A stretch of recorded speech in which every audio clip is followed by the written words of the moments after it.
कल्प वृक्ष के नीचे बैठता है, सब ना देखता है कि ना। म्यूट नहीं था, सिर्फ चालू था।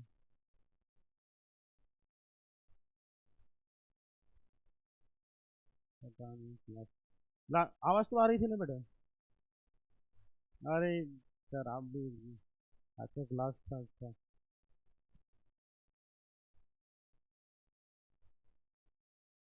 कहाँ से ऑन करके गए हैं यहाँ पर। चलिए। हाँ वही कल्प वृक्ष के बारे में बात कर रहे थे। एक आदमी ना स्वर्ग में जाता है, कल्प वृक्ष के नीचे बैठता है, ठीक है। सोने के बाद ना उसके मन में ख्याल आते हैं कि काश खाना मिल जाता है। तो ना कल्प वृक्ष के सामने बैठा, नीचे बैठा हुआ है, तो खाना आ जाता है। खाने के बाद सोचता है कि काश मैं ना, मेरे सामने कोई आदमी आ रहा है जो मेरे को मारने आ रहा है।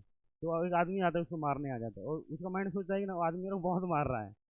तो वो आदमी ना उसको सही में बहुत मारता है। फिर वो उसका माइंड सोचता है मैं अब मर रहा हूँ, वो फिर वहाँ पर मर जाता है। तो हम लोग माइंड क्या होता है बेटा, अगर हम लोग कल्पनाओं के अगर मन के बहकावे में आते रहेंगे, अपने आप को डिसाइड करेंगे, डिसिप्लिन में नहीं रहेंगे, तो हम लोग का ना हमेशा चेंज होते रहेगा। ठीक है। तो आप लोग को मन को ना क्या करना है बेटा, स्थिर करना है, डिसिप्लिन में रखना है। मन जो बोलता है उसके अकॉर्डिंग कभी भी नहीं जाना है। आपका मन जो बोला कि हम लोग बाद में पढ़ लेंगे, रहने दे अभी पढ़ेंगे, ठीक है। मन के अकॉर्डिंग नहीं रहना है। मन कभी भी आप लोग का, बहुत सारे लोग जानते हैं सुसाइड केस भी आता है और उसी का मन बोलता है कि सुसाइड करते हैं, मजा आएगा। ठीक है। उसी का मन उसी को तो बहकाता है कि चल मरते हैं, मजा आएगा। चलिए। Nature of oxide and hydroxide हम लोग को क्या बोला है बेटा, हम लोग जानते हैं।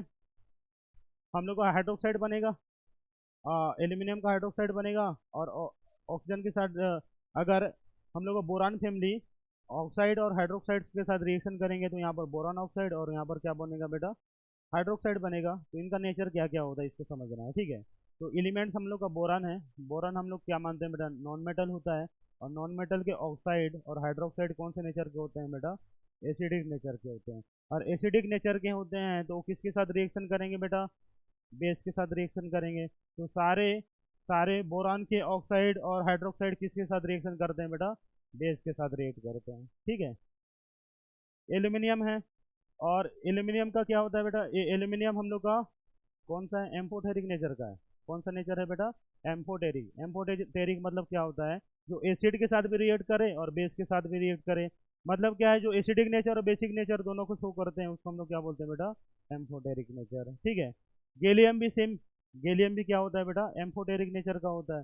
ये दोनों क्या होते हैं बेटा, एम्फोटेरिक नेचर के होते हैं। कौन से नेचर के होते हैं बेटा, एम्फोटेरिक नेचर के होते हैं। इसी कारण क्या होता है बेटा, इनका नेचर को हम लोग क्या मान सकते हैं, तो एसिड नहीं है ना बेस नहीं है, दोनों को हम लोग मान लेते हैं न्यूट्रल। तो रिएक्शन क्या होगा, वो स्ट्रॉन्ग एसिड के साथ भी कर सकता है, स्ट्रॉन्ग बेस के साथ भी कर सकता है। स्ट्रॉन्ग एसिड और स्ट्रॉन्ग बेस के साथ रिएक्शन करेंगे, समझ में है। एम्फोटेरिक मतलब क्या होता है, जो भी एसिड और बेस दोनों को प्रॉपर्टी शो करते हैं। क्या करते हैं बेटा, acid plus base, acid plus base दोनों के प्रॉपर्टीज क्या करते हैं बेटा, शो करते हैं, शो करते हैं। उसको हम लोग क्या बोलते हैं बेटा, एम्फोटेरिक नेचर। तो एल्यूमिनियम और गैलियम क्या है बेटा, एम्फोटेरिक नेचर है। तो इनका ऑक्साइड क्या होता है बेटा, और हाइड्रोक्साइड क्या होता है, न्यूट्रल होता है। इसी कारण क्या करते हैं, एसिड के साथ भी रिएक्ट करते हैं और बेसिस के साथ भी रिएक्ट करते हैं। इंडियम, इंडियम क्या होता है बेटा, AI2O3 भी बनाता है, AI2O भी बनाता है, दोनों नेचर बनाता है। और यहाँ पे हाइड्रोक्साइड में आयन आयन OH का होल थ्राइज बनाता है। और इसका नेचर क्या होता है बेटा, बेसिक नेचर का होता है। आप लोग को पता है नीचे हम लोग क्या आते हैं बेटा, मेटलिक कैरेक्टर, मेटलिक कैरेक्टर आता है। तो मेटल क्या होते हैं बेटा, इनके ऑक्साइड और हाइड्रोक्साइड क्या होते हैं बेटा, बेसिक नेचर के होते हैं। मेटल हम लोग जानते हैं पीरियोडिक टेबल में ऊपर से नीचे आते हैं तो मेटलिक प्रॉपर्टी बढ़ती है। और जो हम लोग मेटल होते हैं उनके ऑक्साइड और हाइड्रोक्साइड क्या होते हैं बेटा, बेसिक नेचर के होते हैं। और ऑल एसिड क्या होते हैं बेटा, और ये बेसिक नेचर के हैं तो किसके साथ रिएक्ट करेंगे, एसिड के साथ रिएक्ट करेंगे। ये सारे क्या होंगे बेटा, एसिड के साथ रिएक्ट करेंगे। थेलियम, थेलियम भी हम लोग का टिपिक मेटल है। मेटल का ऑक्साइड और हाइड्रोक्साइड क्या होता है बेटा, बेसिक नेचर का है। और रिएक्शन किसके साथ करेगा बेटा, एसिड के साथ रिएक्ट करेगा। तो इसको नोट करिए।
न्यूटन आपका कितना नंबर आ रहा था बेटा?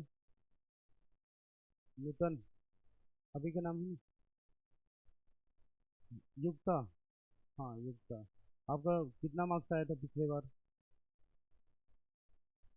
182। इस बार आना चाहिए 200 तक, 200 या 220 तक। ठीक है, थोड़ा सा इससे बोले नहीं, इस बार अच्छे से नंबर लाना है भाई, ठीक है? पता चल रहा है उसे, इससे और पीछे मत थकेल जाना है।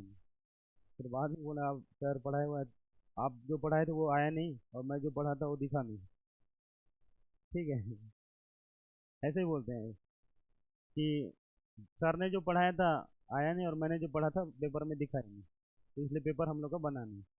ठीक है, तो इसे ज़्यादा बातें मत करिए, ऐसे बोला जाता है। चलिए, हो गया, आगे बढ़े। तो रिएक्शन विथ एसिड, अब हम लोग बात करते हैं बेटा। रिएक्शन हम लोग एसिड को दो टाइप्स में बांटा हुआ है। एसिड को हम लोग दो कैटेगरी में हम लोग बात करते हैं।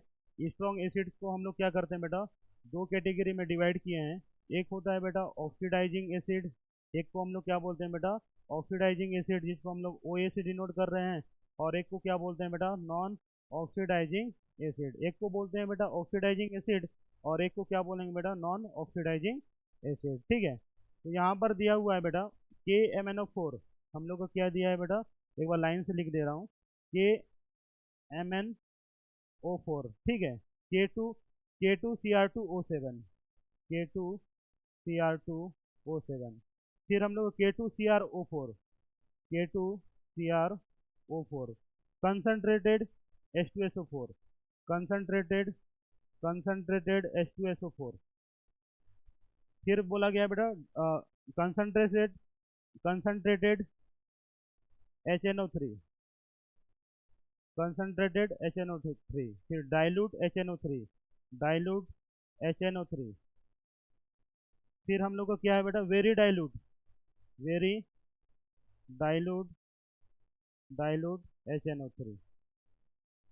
ठीक है, ये सभी क्या है बेटा ऑक्सीडाइजिंग, ये सभी क्या है बेटा ऑक्सीडाइजिंग एसिड है, स्ट्रॉन्ग ऑक्सीडाइजिंग एसिड है। समझ में है?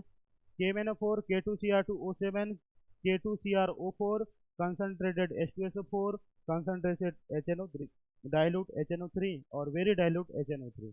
इसको हम लोग क्या बोलते हैं बेटा ऑक्सीडाइजिंग एजेंट। ठीक है, इसको क्यों लिखा रहा हूँ अभी आप लोग को पता चलेगा। ठीक है, अगर हमारे पास क्या है बेटा कंसनट्रेटेड H2SO4 यहाँ पर है, तो डाइल्यूट H2SO4 क्या होगा बेटा यहाँ पर होगा।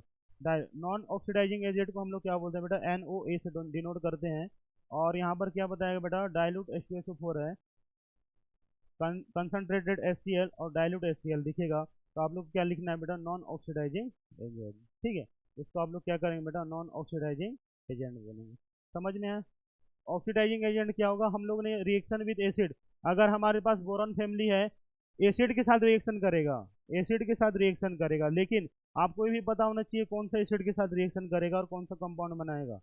ठीक है, आप लोग पता चल रहा है इसके साथ आप लोग एसिड के साथ रिएक्शन कर दे रहे हैं ऑक्सीडाइजिंग एजेंट के साथ, और इधर नॉन ऑक्सीडाइजिंग एजेंट के साथ आप लोग रिएक्शन कर दे रहे हैं।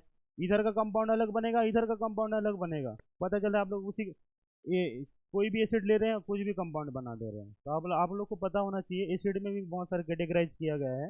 ऑक्सीडाइजिंग में हम लोग इसको रखते हैं, नॉन ऑक्सीडाइजिंग में इसको रखते हैं। KMnO4 याद हो जाएगा, K2Cr2O7 याद हो जाएगा, K2CrO4 भी याद हो जाएगा। कंसनट्रेटेड H2SO4 इधर रहेगा, डाइल्यूट इधर रहेगा, concentrated HNO3, dilute HNO3, very dilute HNO3। अगर रिएक्शन में ऐसा कुछ दिख रहा है, आप लोग को क्या इसमें आपको क्या रखना है बेटा ऑक्सीडाइजिंग एजेंट में रखना है। और आप लोग नॉन ऑक्सीडाइजिंग एजेंट में क्या लिखेंगे बेटा, इसको रखेंगे dilute H2SO4, concentrated HCl, dilute HCl रखेंगे। चलिए आगे बढ़ेंगे, नोट करिए।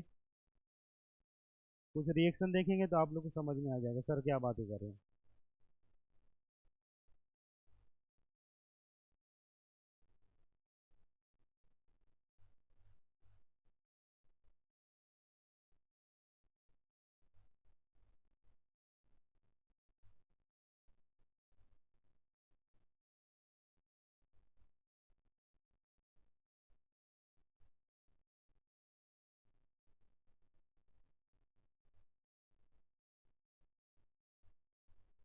ठीक है, समझ में आया, याद हो गया।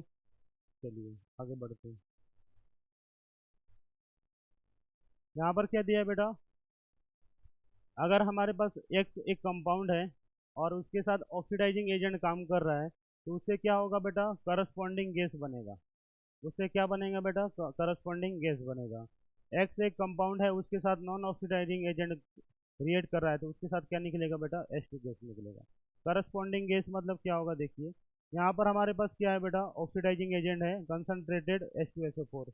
अभी मैंने दिखाया था, डाइल्यूट उधर था, तो कॉन्सेंट्रेटेड H2SO4 ऑक्सीडाइजिंग एजेंट के साथ रिएक्ट करता है, तो ये क्या बनाता है बेटा, जिंक।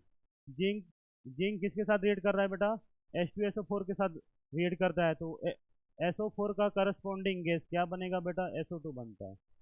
समझ में है। अगर कोई कंपाउंड है और मेटल हो सकता है, जैसे कि हम लोग बोरान फैमिली में बात कर सकते हैं, एक्स मतलब क्या होगा बेटा, मेटल, नॉन मेटल या मेटोलाइट्स है, वो क्या करेगा बेटा, ऑक्सीडाइजिंग एजेंट के साथ रिएक्ट करेगा तो करस्पॉन्डिंग गैस बनाएगा। जैसे कि यहाँ पर एक दिया हुआ है, जिंक का दिया हुआ है एग्जाम्पल, ठीक है, अगर जिंक दिया हुआ है तो ये क्या करता है बेटा, जिंक एक मेटल है, H2SO4 के साथ रिएक्ट करता है, तो ये क्या देता है बेटा, करस्पॉन्डिंग सल्फाइड देगा। ठीक है, जिंक के एग्जाम्पल से लिए हैं। और यहाँ पर हम लोग Zn है, और डाइल्यूट H2SO4 के साथ जो नॉन नॉन ऑक्सीडाइजिंग एजेंट था उसके साथ रिएक्ट करता है, तो क्या देता है बेटा, हाइड्रोजन गैस देता है। ठीक है, तो आप लोग समझ में आए। नॉन ऑक्सीडाइजिंग एजेंट के साथ कोई बोरान फैमिली का कोई भी फैमिली काम करेगा, तो उसके साथ क्या होगा बेटा, उस हाइड्रोजन गैस निकलेगा। और इसमें क्या निकलेगा बेटा, हम लोग का करस्पॉन्डिंग उसका जैसे सल्फर, यहाँ पर SO4 का करस्पॉन्डिंग गैस क्या बनेगा बेटा, SO2 बनेगा। समझ में है। ये आप लोग को समझना था कि ऑक्सीडाइजिंग एजेंट के साथ हम लोग का करस्पॉन्डिंग गैस बनता है, नॉन ऑक्सीडाइजिंग एजेंट के साथ हमेशा क्या बनता है बेटा, हाइड्रोजन गैस बनता है। ठीक है, समझ में है। जैसे कि एल्यूमिनियम है, आलू है, ठीक है, एल्यूमिनियम है, कंसनट्रेटेड HNO3 हम लोग का कौन सा था बेटा, स्ट्रॉन्ग ऑक्सीडाइजिंग एजेंट था, इधर ही था ना, कंसनट्रेटेड HNO3 तो इधर ही था। तो ये इसके साथ क्या बनेगा बेटा, हम लोग का क्या बन रहा है, Al2O3 बन रहा है, करस्पॉन्डिंग क्या बन रहा है बेटा, नाइट्राइड बन रहा है। समझ में है। तो मैंने बताया था ऑक्सीडाइजिंग एजेंट के साथ करस्पॉन्डिंग गैस बनेगा, तो NO2 बन रहा है। NO3 का क्या बन रहा है बेटा, NO2 बन रहा है। NO3 से कौन सा गैस बन रहा है बेटा, Na2 गैस बन रहा है। समझ में है। यहाँ पर एल्यूमिनियम है, एल्यूमिनियम है, डाइल्यूट डाइल्यूट HCl के साथ, dilute HCl non oxidising agent था, अगर इसके साथ रिएक्ट करता है तो क्या बनाता है बेटा, हाइड्रोजन गैस देता है, ये बताया था। थेलियम है, कंसनट्रेटेड HCl के साथ रिएक्ट करता है, थेलियम कंसनट्रेटेड HCl के साथ रिएक्ट करता है, तो क्या देगा बेटा, HCl भी तो हम लोग को क्या था, उधर था ना, नॉन ऑक्सीडाइजिंग एजेंट था, तो ये क्या देगा बेटा, हाइड्रोजन देगा। थेलियम है, कंसनट्रेटेड HNO3 के साथ देता है, जो हम लोग को क्या था बेटा, ऑक्सीडाइजिंग एजेंट था, तो ऑक्सीडाइजिंग एजेंट हमेशा क्या देता है बेटा, करस्पॉन्डिंग गैस देता है, तो ये क्या देगा बेटा, NO2 देगा। समझ में है? गैलियम क्या है बेटा, गैलियम है, गैलियम करस्पॉन्डिंग H2SO4 के साथ रिएक्ट कर रहा है, मतलब कंसनट्रेटेड H2SO4, कंसनट्रेटेड H2SO4 किधर था, हम लोग ऑक्सीडाइजिंग में था, ठीक है, डाइल्यूट तो उधर था ना, तो यहाँ पर कॉन्सेंट्रेटेड है, ऑक्सीडाइजिंग एजेंट है, तो इसमें क्या देगा बेटा, करस्पॉन्डिंग गैस देगा, यहाँ से करस्पॉन्डिंग गैस बन रहा है। समझ में, रिएक्शन ऐसे होगा। ठीक है, एसिड के साथ रिएक्शन ये मत समझ लेना कि किस, आप लोग को समझ में आना चाहिए एसिड कौन सा है, कंसनट्रेटेड है, डाइल्यूट है या क्या है, तब जाके आप लोग का रिएक्शन सही होगा, इसमें क्या कंपाउंड बनेगा। तो आप लोग इसको याद रखना है, ऑक्सीडाइजिंग एजेंट कौन है और नॉन ऑक्सीडाइजिंग एजेंट कौन है। एसिड में दो एसिड है, ऑक्सीडाइजिंग और नॉन ऑक्सीडाइजिंग एजेंट, दोनों को याद रखना है। ठीक है, दोनों को माइंड में बिठाना है बेटा। इसमें एक क्या है, हम लोग का ऑक्सीडाइजिंग है, और इधर हम लोग का क्या है बेटा, नॉन ऑक्सीडाइजिंग है। ठीक है, ऑक्सीडाइजिंग के साथ हम लोग का क्या बन रहा था बेटा, करस्पॉन्डिंग गैस बन रहा था, और इधर हम लोग का क्या था बेटा, हाइड्रोजन गैस बनेगा। ये क्या बनेगा बेटा, हाइड्रोजन गैस। यहाँ तो दिख रहा है, यहाँ पर लिख भी दिया हूँ। ठीक है, हम लोग का क्या है बेटा, ऑक्सीडाइजिंग एजेंट के साथ करस्पॉन्डिंग गैस बनेगा, नॉन ऑक्सीडाइजिंग एजेंट के साथ क्या बनेगा बेटा, हाइड्रोजन गैस बनेगा। हाइड्रोजन गैस क्यों बनेगा, यहाँ पर देख रहे हो ना, हाइड्रोजन है, यहाँ पर H है, यहाँ पर H है, और यहाँ पर H है, तो हाइड्रोजन गैस ही बनेगा ना। ठीक है, समझ में आए। चलिए आगे बढ़े, बाद में आप लोग को शेयर कर दूंगा बेटा। ठीक है, हाँ, aluminium react with concentrated HNO3, ठीक है। Aluminium react with concentrated HNO3 and make a protective layer of aluminium Al2O3, aluminium Al2O3। अभी मैंने बताया था बेटा, प्रोटेक्टिव लेयर वाला केस बताया था, ठीक है।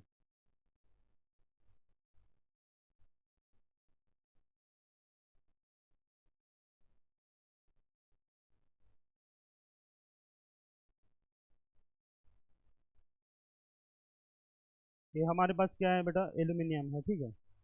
और एल्यूमिनियम हमारे पास क्या है बेटा, एल्यूमिनियम है ये, और ये किसके साथ रिएक्ट कर रहा है बेटा, HNO3 के साथ। तो यहाँ पर क्या बन जाता है बेटा, इसके ऊपर में Al2O3 बन जाता है। क्या बनता है बेटा, Al2O3 बनता है। तो इसका लेयर बन जा रहा है, इसमें क्या बन रहा है बेटा, इसके ऊपर में, हाँ, इसके ऊपर में क्या बन जा रहा है बेटा, लेयर बन जा रहा है।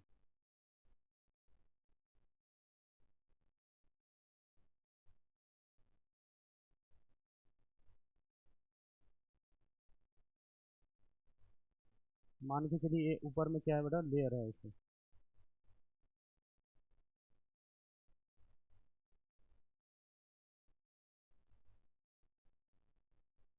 ठीक है।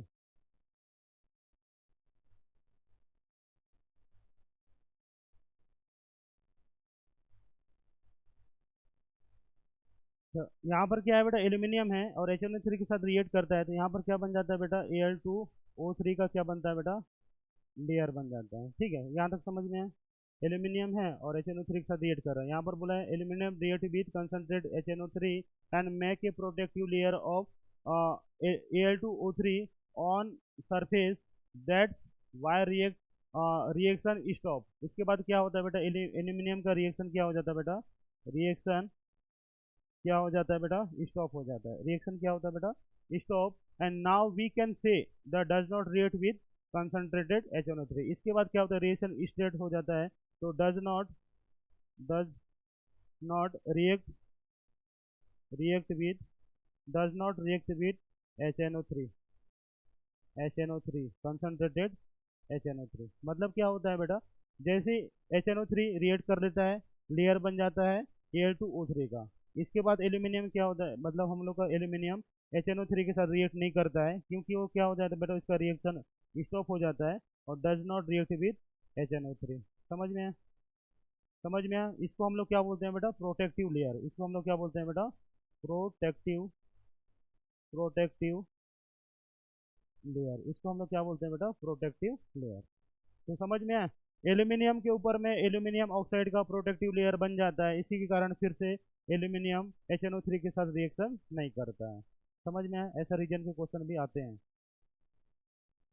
चलिए नेक्स्ट स्लाइड को कंप्लीट करते हैं, फिर आप लोग स्क्रीन शेयर हो जाएगा तो आप लोग कर लेंगे, ठीक है। अब हम लोग रिएक्शन विद बेस, ठीक है। कुछ कुछ बुक में वाले रिएक्शन नहीं दिए हुए हैं, लेकिन आप लोग को दिक्कत नहीं है, आप लोग को एक बार समझना है कैसे हो रहा है, ठीक है। कोई दिक्कत नहीं है। बोरान का हम लोग ना डायरेक्ट हम लोग सोडियम हाइड्रोक्साइड के साथ रिएक्शन नहीं करवाते हैं, ठीक है। इसके साथ और भी होती है, लेकिन आप लोग इस रिएक्शन को समझिए। जब हम लोग बोरान को क्या करते हैं बेटा, NaOH के साथ रिएक्ट करेंगे, तो ये क्या बना लेता है बेटा, बोरान हाइड्रोक्साइड। अभी मैं हाइड्रोक्साइड वाला केस बनाया था। बोरान का बेस के साथ रिएक्शन होता है तो क्या बनाता है बेटा, बोरान हाइड्रोक्साइड बनाता है। यहाँ तक तो रिएक्शन कंप्लीट है। अगर और हम लोग उसमें बेस ऐड कर दें, बोरान हाइड्रोक्साइड बनने के बाद, BOH का होल साइज बनने के बाद और बेस ऐड कर दें, तो क्या होगा बेटा, क्या होगा, यहाँ से क्या होता है बेटा, यहाँ से क्या हो जाता है, यहाँ से एक OH आके इसके साथ और ऐड हो जाता है, तो ये क्या बना लेता है बेटा, बोरान OH का होल 4 बना लेगा, ठीक है। और एक OH आ जाएगा, पहले 3 था और एक OH आया तो क्या हो जाएगा बेटा, 4 हो जाएगा, ठीक है, 4 हो जाएगा। यहाँ पर अगर नेगेटिव चार्ज बढ़ा हुआ है तो यहाँ पर सोडियम का पॉजिटिव चार्ज यहाँ पर आ जाता है, यहाँ पर आ जाता है। तो ये कंपाउंड क्या बनाता है बेटा, BO OH का होल 4, ठीक है।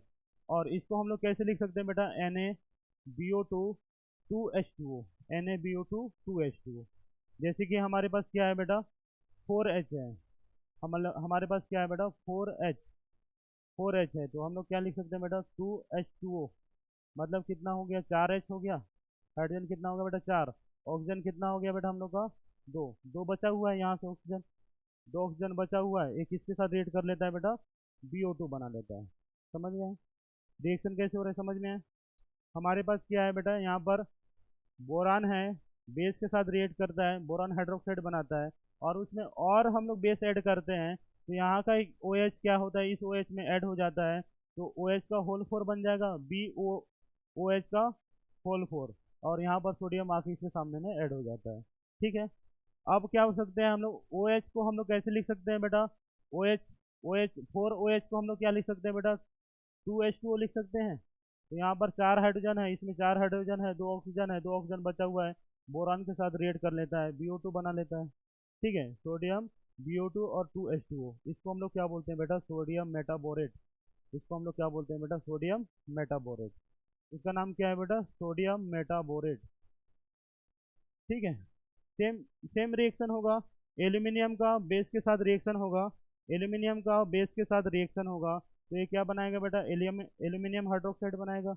यहाँ से और बेस ऐड कर देंगे तो क्या होगा बेटा, OH के और एक OH आके इसके साथ ऐड हो जाएगा, सेम केस होगा।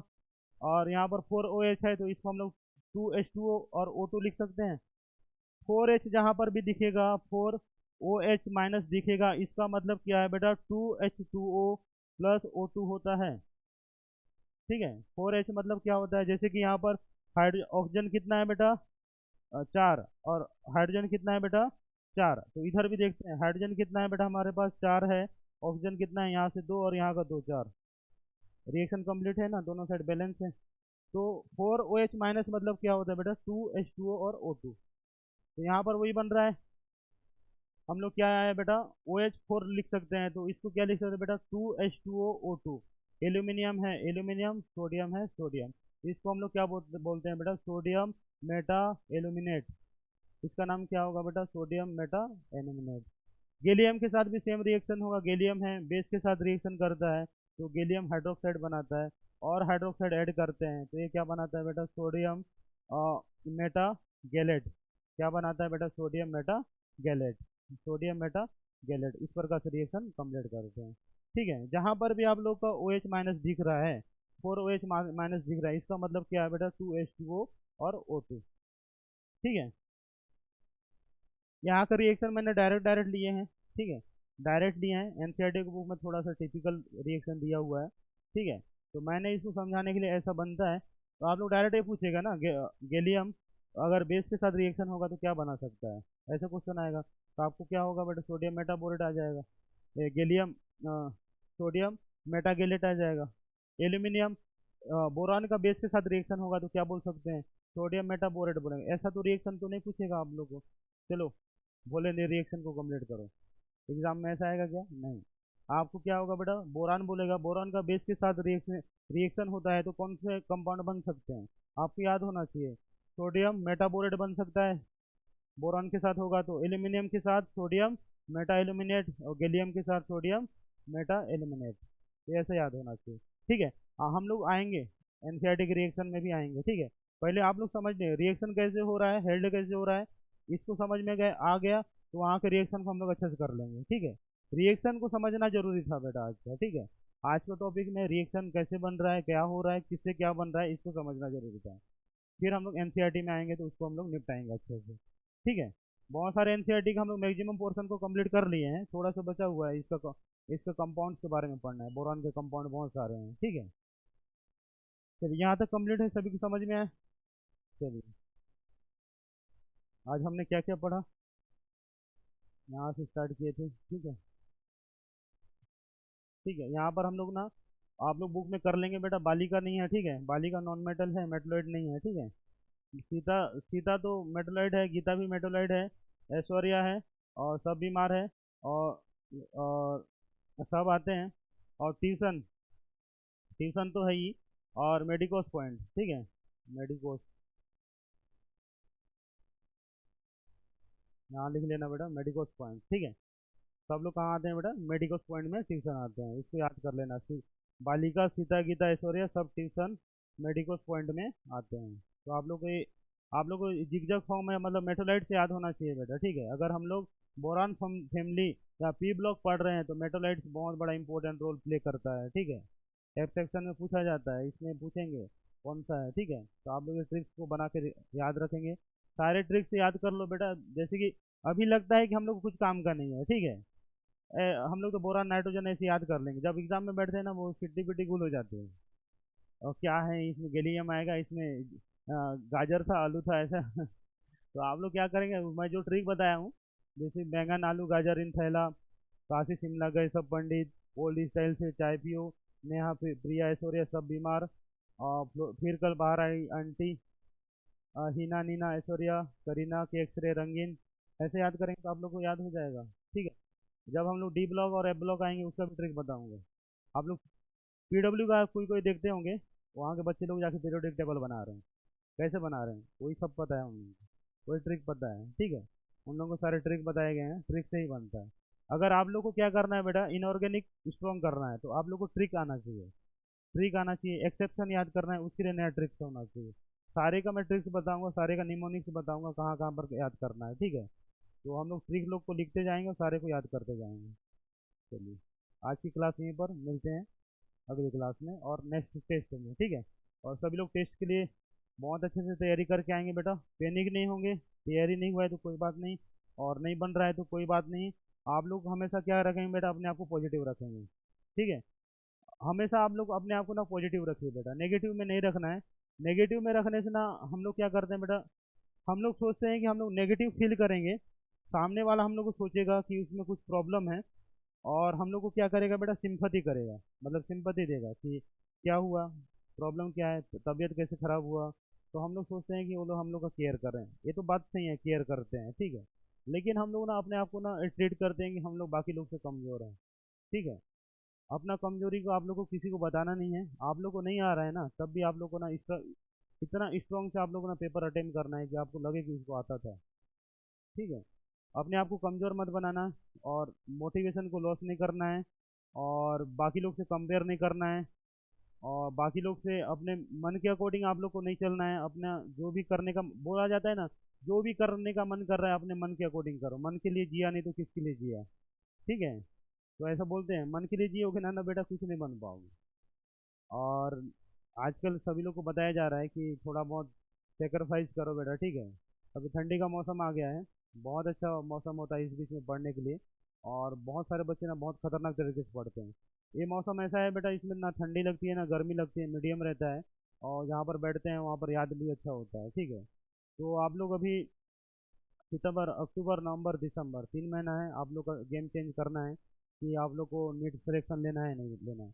अगर 3 महीना ये बच्चा अगर इस महीने को अच्छे से यूज कर लिया, एक एक पल आपने जी लिया, अगर 4 4 घंटा 4.5 घंटा सो के भी आप लोग ना कंप्लीट कर रहे हैं, तो आप लोग क्या हो जाएंगे बेटा, मैक्सिमम इसी फर्स्ट अटेम्प्ट में ही निकाल लेंगे, ठीक है। आपको क्या करना है बेटा, सोने का जो ड्यूरेशन है उसको कम करना पड़ेगा, ठीक है। हम लोग का क्लास ऐसे चल रहा है कि हम लोग 8 बजे छूट रहा है, ठीक है। हम लोग सेल्फ स्टडी अपने आप को दे ही नहीं पा रहे हैं, ठीक है। हम लोग क्या जाते हैं, रूम में जाते हैं, टिफिन का बॉक्स आया आया नहीं आया उसको चेक कर रहे हैं, और आए खाए पिए से उसके बाद हम लोग नेक्स्ट डे का तैयारी करते हैं। जाते जाते आप लोग का ना, जैसे कि यहाँ पर 7:30 को छूट रही है, तो आप लोग जाते जाते 8 बज जाता है, अपने फ्रेश होते होते 9:30 हो जाता है, 10 बजे आप लोग खाना खाते हैं, फिर आप लोग थोड़ा बहुत पलटाते हैं, पलटाते पलटाते 12 बज जाता है, फिर नींद आ जाता है। तो ऐसा हो रहा है, ठीक है। तो आप लोग को समझना है गलती कहाँ हो रही है हम लोग से तैयारी में। अगर ऐसे ही चलते रहेगा साल भर, ये दिसंबर तक ऐसे ही चलते रहेगा, टाइम टाइम को कोई ठिकाना नहीं। हम लोग यहाँ पर इंस्टीट्यूट में हम लोग को कोर्स कंप्लीट करना है, ठीक है। तो हम लोग तो अपने अकॉर्डिंग चलेंगे। तो आप लोग क्या चेंजेस कर सकते हो कि हम लोग के अकॉर्डिंग आ जाएंगे कि हम लोग आ गए, सर बुला रहे हैं, बैग उठा के आए, फिर गए, फिर रखे, फिर आए, वही शेड्यूल चल रहा है, कुछ नया नहीं हो रहा है, टाइम टेबल चेंज नहीं हो रहा है। तो रिजल्ट कहाँ आएगा बेटा, आप लोग खुद को ही तैयार नहीं कर रहे हो, खुद को मेहनत नहीं कर रहे हो, खुद को तपा नहीं रहे हो, तो रिजल्ट कहाँ से आएगा, दिखेगा क्या, नहीं दिखेगा। अगर 1 घंटा भी आप लोग अच्छे से तरीके से खुद को सेल्फ स्टडी नहीं कर पा रहे हैं तो नहीं हो पाएगा। आपको क्या करना है बेटा, जो टाइम मिला हुआ है उसी में यूटिलाइज करना है। आप मान के चलिए, अगर जो सोने का टाइम आप लोग का 6 घंटा 7 घंटा है, उसको रिड्यूस कर दीजिए। 6 घंटा है ना, उसको 4 घंटा 4.5 घंटा में कन्वर्ट करिए, कुछ नहीं होता है, ठीक है। तो थोड़ा बहुत मेडिकल इशू आएगा, और मेडिकल इशू आएगा, लेकिन आपको तो सिलेक्शन लेना है ना इस बार। उसको डरते रहेंगे तो कब तक हम लोग ऐसा डरते डरते जिएंगे। सोना नहीं है बेटा, जो सो गया सब कुछ खो गया। आपको क्या करना है, क्लास में आना है, अटेंड करना है। अटेंड करने के बाद घर गए, पानी पिए, अपना सेल्फ स्टडी करे। टाइम टेबल में एक एक पॉइंट भी हम लोग ना बाहर जाना ही नहीं है। बाहर गए, जो बच्चा बाहर में घूम रहा है, बाहर में उसको ना, बाहर में जैसे कहीं नाश्ता करने चले गए, बाहर में गुपचुप खाने का मन है, बाहर में बातें गप्पे सड़े सप्पे लड़ाने का मन है, तो नहीं होगा सिलेक्शन, बिल्कुल भी नहीं होगा। और जो बच्चा यहाँ से अगर डायरेक्ट 10 मिनट का ड्यूरेशन में अपना रूम में नहीं जा रहा है, तो उसका भी सिलेक्शन नहीं होगा। आपको एक एक मिनट, एक एक पल को जीना है। और 3 महीना में आप लोग को सिलेबस कंप्लीट करना है, ठीक है। न्यू बच्चे हैं, उनका तो सिलेबस के देख के डर लग रहा होगा, लेकिन ऐसा असंभव कुछ नहीं है। अगर आप लोग इसी बार में पढ़ना स्टार्ट करेंगे तो आप लोग को कंप्लीट हो जाएगा, ठीक है। बुक को ना अगर पढ़ना चाहोगे ना तो बेटा 1 महीना में भी पढ़ लोगे। कोई बच्चे ना उसी बुक को ना 2 साल में पढ़ते हैं, कोई बच्चा 5 साल में भी कंप्लीट नहीं करते हैं एनसीईआरटी, कोई बच्चा ना एक ही साल में कंप्लीट कर लेता है और सिलेक्शन ले लेता है। एक बच्चा 5 साल कंप्लीट कर रहा है तब भी उसका सिलेक्शन नहीं हो रहा है, एक बच्चा 3 साल में कंप्लीट कर रहा है तब सिलेक्शन हो रहा है, एक बच्चा 2 साल में कंप्लीट कर रहा है तब सिलेक्शन हो रहा है, और एक ऐसा बच्चा आ रहा है जो 6 महीना पढ़ रहा है, उसका सिलेक्शन हो जा रहा है। और जो फर्स्ट अटेम्प्ट में अटेम्प्ट कर रहा है उसका सिलेक्शन हो, उसमें क्या जादू हो गया। वो एनी टाइम क्या करता है बेटा, पढ़ता है। एनी टाइम पढ़ना है, एनी टाइम आप लोग को क्या करना है बेटा, पढ़ना है। पढ़ना है मतलब पढ़ना है, कुछ नहीं करना है, ठीक है। बिल्कुल भी टाइम नहीं है। हम लोग ऑलमोस्ट हम लोग ये सितंबर ख़त्म हो चुका है, और अक्टूबर नवंबर दिसंबर बचा हुआ है। 3 महीना को हम लोग कैसे जिए, क्या कर रहे हैं क्या नहीं कर रहे हैं, खाना पीना ठीक आ रहा है नहीं आ रहा है, टिफिन क्या हो रहा है, मेरे साथ क्या हो रहा है, ऐसा कुछ नहीं होना चाहिए। बस पढ़ाई होना चाहिए, पढ़ाई के बीच में कोई कॉम्प्रोमाइज़ नहीं करना है। 3 महीना अच्छे से दे दिए अपने आप को, तो आप लोग क्या कर, 3 महीना ये टारगेट रखेंगे, बाहर नहीं घूमेंगे, मोबाइल नहीं चलाएंगे, किसी से बातचीत नहीं करेंगे, क्लास में तो बिल्कुल बात नहीं करेंगे। मेरे बाजू वाले दोस्त भी क्या पढ़ रहा है उससे कोई मतलब नहीं है। जो बच्चा अगर बाजू वाले दोस्त का चिंता करता है ना, अरे भाई तू भी पढ़ना भाई, वो उसका कभी नहीं होगा, ठीक है। जो बोलता है तू भी पढ़, ये भी पढ़, अच्छा यहाँ से नोट्स ले, जो ना दूसरों को एडवाइस करता है बेटा उसका कभी सिलेक्शन नहीं होगा, बता रहा हूँ। कंपटीशन के दौर में जो बच्चा दूसरे को क्या करता है बेटा, मोटिवेट कर रहा है, खुद को मोटिवेट नहीं कर पा रहा है, दूसरे को मोटिवेट कर रहा है, उसको पता है मेरा नॉलेज इतना है, मैं इसको मोटिवेट कर पा रहा हूँ, ठीक है, मोटिवेट कर देता हूँ, ये पढ़ना स्टार्ट करे, उसका सिलेक्शन नहीं होगा, लेकिन उसके बाजू वाले का हो जाएगा, ठीक है। ऐसे ही था। मेरा एग्जाम्पल मैं बार बार लेता हूँ, मेरा क्योंकि फेलियर से मैं बहुत गुजर चुका हूँ, इसलिए मेरा एग्जाम्पल लेता हूँ, ठीक है। मैं बीएड किया, ठीक है। बीएड करने के बाद मेरे साथ रूममेट थे, 4 लोग थे, 4 लोग एक रूम में रहते थे। 4 लोग में मैं बढ़िया पढ़ता था और उनको गाइड भी करता था, ऐसा बनाते हैं ऐसा।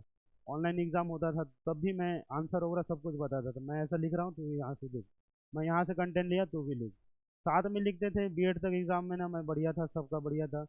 लास्ट में हम लोग का टीचर भर्ती का एग्ज़ाम आया, वहाँ पर भी मैंने क्या किया, सभी दोस्तों को गाइड किया, चलो ये वाला कोचिंग ज्वाइन करते हैं, ये वाला बुक खरीदते हैं, यहाँ से पढ़ेंगे, और ये हिंदी के लिए पढ़ेंगे, कंप्यूटर के लिए पढ़ेंगे, सारे को गाइड कर रहा था। 4 दोस्तों हम लोग इक्विवेलेंट चल रहे हैं ना, और मेरे को लग रहा है मेरे को सबसे ज़्यादा आ रहा है, और वो लोग मेरे कॉल करके पूछ रहे हैं, राकेश भाई बता क्या क्या करना है, कहाँ से बुक लेना है, कौन सी स्टेशनरी आना है, मैं सब बता रहा हूँ। हम लोग यहाँ 12 बजे यहाँ पर आना है, ये स्टेशनरी में जाएंगे, ये बुक खरीदेंगे, ये नोट्स फॉलो करेंगे।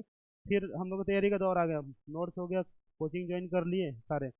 वो बोला, हाँ राकेश तेरा कितना तैयारी हुआ है, मैंने बोल दिया हाँ मेरा इतना तैयारी हुआ है, मेरा हिंदी हो गया, 2 चैप्टर हो गया। वो बोला अभी मेरा नहीं हुआ है, मेरा ठीक है कर ले, ऐसे ऐसे करना है, यहाँ से वीडियो देखना है, यहाँ से ट्रिक लगाना है, हो जाएगा। वो क्या किया, हाँ 2 दिन तक तो मैं उसके आगे था। तीसरा दिन क्या बोला, मेरा 5 चैप्टर कंप्लीट हो गया, तेरा कितना हुआ है, मेरा, मैं दूसरा में था। मैं बोला अच्छा ठीक है, अभी दिखाते हैं। वो बोला, फिर कॉल किया मतलब 2-3 घंटा के बाद, तो बोला मेरा हिंदी कंप्लीट हो गया, तेरा कितना हुआ, मैं तीसरा चैप्टर हूँ। अरे बाप रे, अब क्या हो रहा है। अब ये साले, मैं जिनको मैं मोटिवेट कर रहा हूँ सारे लोग को, और ये लोग आगे बढ़ते जा रहे हैं। एट लास्ट मोमेंट में ना वो लोग सारे लोग पूछते गए, कहाँ से पढ़े, मैथ्स के लिए पूछे, मैथ्स कहाँ से पढ़े, मैं बता दिया, गगन प्रताप सर हैं मैथ्स के बेहतरीन टीचर हैं, एसएससी यूपीएससी सबका तैयारी कराते, मतलब वहाँ से भी मैथ्स कंप्लीट कर दिया। मेरे को तीसरे चौथे दिन में कॉल आता है, मैथ्स कंप्लीट हो गया उन लोगों का, मेरा मैथ्स स्टार्ट नहीं हुआ है। अब मैं सोच रहा हूँ मेरे साथ क्या हो रहा है, तो मेरे को सब पता चला कि अगर मैं किसी के साथ प्लानिंग शेयर करूंगा, वो तो आगे निकलेगा ही, मेरा वीकनेस तो जान जाएगा। आप लोग को पता लग रहा होगा कि मेरे दोस्तों को मेरे तैयारी से क्या फ़र्क पड़ता है। बोलेन तैयारी कर रहा है, उमेश तैयारी कर रहा है, निकेत तैयारी के रूम में रहते हैं। अगर ये तीनों तैयारी कर रहे हैं तो इस उमेश को क्या ही जलन होगा, क्योंकि हम लोग ऑल इंडिया रैंक सिलेक्शन होता है। आप लोग अगर वहाँ पर आप लोग वहीं पर लैग कर जाते हैं, अगर आप लोग प्लानिंग बताना स्टार्ट करते हैं दूसरे को, तो हम लोग क्या करते हैं बेटा, तैयारी नहीं कर पाते हैं। प्लानिंग मत बताइए, अपन तैयारी मत बताइए, अपना तैयारी की जो प्लानिंग बताना स्टार्ट कर दिया, दूसरों के साथ शेयर करना स्टार्ट कर दिया, उसका सिलेक्शन कभी नहीं होगा। अब चाणक्य बोलते हैं, ठीक है, चाणक्य बोलते हैं, अगर आप लोग युद्ध करने जा रहे हैं, ठीक है, अगर शत्रु को अगर आपके युद्ध का क्या पता चल गया, आप युद्ध कैसे लड़ेंगे पता चल गया, तो उसी दिन आप लोग हार जाओगे। इसी कारण चाणक्य क्या करते थे, जब तक हम लोग विजयी नहीं होंगे अपना प्लानिंग किसी को नहीं बताएंगे। वो अपने जो शिष्य थे उन्हीं तक ही प्लानिंग था, और उनके शिष्य को भी नहीं पता था कि चाणक्य की क्या प्लानिंग है। ठीक है, जब तक आप लोग नीड सिलेक्शन नहीं होगा अपना प्लानिंग कभी नहीं बताना किसी को भी। जिस दिन प्लानिंग शेयर करना स्टार्ट कर दिया अपने दोस्तों से और हालचाल पूछ ले तेरा कितना हुआ है, तो उस दिन आप लोग का समझ में आना कभी सिलेक्शन नहीं हो पाएगा। ठीक है, सिलेक्शन नहीं होगा बेटा, आप लोग थोड़ा बहुत सेक्रीफाइस करिए, छोटे छोटे चेंजेस करिए, स्लीपिंग आवर रिड्यूस करिए, मोबाइल चलाना रिड्यूस करिए। बहुत सारे बच्चे बोलते हैं ऑनलाइन वीडियो तो देखने के लिए हम लोग को मोबाइल चलाना पड़ेगा, और उस बीच में हम लोग ऑनलाइन वीडियो के चक्कर में 5-6 रील खेल देते हैं। उसके बाद हम लोग ऑनलाइन वीडियो में आते हैं, वहाँ से भी फिर एडवर्टाइज आता है, फिर माइंड डाइवर्ट होता है, फिर हम लोग आ जाते हैं, फिर हम लोग का मोबाइल आता है, फिर हम लोग 2-4 रील देख लेते हैं, फिर आ जाते हैं। तो हम लोग तो पढ़ाई कर रहे हैं, ऐसा नहीं होता है पढ़ाई। ठीक है, ऑनलाइन प्लेटफॉर्म बहुत डाइवर्टेड है, बेकार नहीं है मैं नहीं बोल सकता, बहुत सारे कंटेंट बहुत अच्छे दिए हैं, डाइवर्टेड है, बहुत सारे डाइवर्ट करते हैं। ठीक है, ऑफलाइन में आप लोग अपने आप को फोकस करिए। ऑफलाइन में जो बच्चा तैयारी करता है मतलब अपने आप को तैयार कर रहा है, ऑनलाइन में आप लोग क्या करते हैं बेटा, सिर्फ ना फैसिलिटेट करते हैं कि आप लोग को लगता है कि आप लोग का तैयारी बहुत अच्छा हो रहा है, लेकिन हो नहीं रही है। इवन आप लोग को ना अगर ऑनलाइन में पढ़ते हैं, वहाँ सारे शॉर्ट शॉर्ट ट्रिक देते हैं, ऑनलाइन पढ़ने के बाद भी ना आप लोग को माइंड में बैठता नहीं है। बैठता है क्या, नहीं बैठता। जब आप लोग क्या करते हैं बेटा, प्रैक्टिस करते हैं तब बैठता है। तो अपने आप को तैयार करिए, और इस बीच में ना आप लोग ना ज़्यादा इधर उधर वीडियो देखने की कोशिश नहीं करिए। जो आप लोग का नोट्स है, जो आप लोग को दिया गया उसको बढ़िया से फॉलो करिए, कंप्लीट करिए, आगे बढ़िए। ठीक है, और इनऑर्गेनिक है बेटा, इसको बढ़िया से करना है, और आप लोग को बढ़िया से इसको समझना है। एक्सेप्शन बहुत है बेटा, ये एक्सेप्शन को आप लोग को क्या करना है बेटा, एक्सेप्ट करना है और रटना है, बहुत ज़्यादा रटना है। ठीक है, और जो बच्चे जो हिंदी मीडियम के जो धुरंधर और महारथी लोग हैं, वो रटने में बहुत माहिर हैं। आप लोग बेटा इतना रटिए ना, क्या बता रहा हूँ, रटने का सीमा तोड़ दीजिए। ठीक है, ऑप्शन तक रटिए बोलता हूँ मैं। रट के समझो या समझ के रटो, एक ही मतलब है। ऑप्शन भी उड़ा दीजिए, पूरा पूरा ऑप्शन कल कल के आ जाना, क्या पता उसमें से आधे से ज़्यादा आ जाए।